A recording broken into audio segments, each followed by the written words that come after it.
Hello everyone, welcome back to our channel Sri Medha maths tutorials. మనం ఈరోజు ఈ వీడియోలో 10th క్లాస్ మ్యాథ్స్ విజయకేతనం డే 27 సిరీస్లో చాప్టర్ నెంబర్ 7 కోఆర్డినేట్ జామెట్రీ నుంచి 8 మార్క్స్ సమ్స్ అనేవి నేర్చుకుందాం. ఎవరికైనా పీడిఎఫ్స్ కావాలితే కనుక వాట్సాప్ నెంబర్కి మెసేజ్ చేయండి. ఫస్ట్ క్వశ్చన్ రీడ్ చేయండి. In what ratio does the point -4,6 divide the line segment joining the points A -6, 10 and B 3, -8. So ఈ క్వశ్చన్లో మన ఏ రేషియోతో అయితే పాయింట్ అనేది డివైడ్ చేస్తుందో ఫైండ్ అవుట్ చేయాలి. Let -4, 6 divide AB internally in the ratio మనకి తెలియదు కాబట్టి m1:m2 using the section formula. Section formula ఏంటి? x2m1 - x1m2 by m1 plus x2 m1 plus m2 m1y2 plus m2y1 by m1 plus m2. So first -4,6 equal to 3 into m1 minus 6 into m2 by m1 plus m2. Next -8 into m1 plus 10 into m2 by m1 plus m2. So ఇక్కడ x కోఆర్డినేట్ని x కోఆర్డినేట్కి, y కోఆర్డినేట్ని y కోఆర్డినేట్కి equal చేద్దాం. So -4 equal to 3m1 minus 6m2 by m1 plus m2.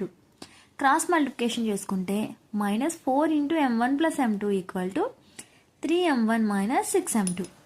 ఇప్పుడు m1లన్నీ LHS సైడ్కి, m2లన్నీ RHS సైడ్కి మార్చుకుందాం. 4m1 minus 3m1 equal to -6m2 plus 4m2. -4 -3 it's -7. -7m1 equal to -2m2.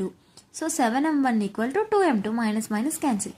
m1 else to m2 equal to 2:7. ఇది 7:2 రాస్తే wrong అయిపోతుంది. It's 2:7. 6 equal to -m1 plus 10m2 by m1 plus m2. ఇక్కడ నేను ఈ ఈక్వేషన్ని m2తో divide చేస్తున్నాను. So m1 by m2, m2 by m2, m1 by m2 and m2 by m2. So -8 into m1 by m2 value ఎంత వచ్చింది మనకి ఇక్కడ? 2/7. ఆ వాల్యూని సబ్స్టిట్యూట్ చేసుకుని సింప్లిఫై చేసుకుంటే -16/7 plus 10, 2/7 plus 1. ఇక్కడ 7 క్యాన్సిల్ అవుతుంది. -16 plus 70/2 plus 7. So it's 54/7. 9 table 54ని 6 times క్యాన్సిల్ చేస్తుంది. సో 6.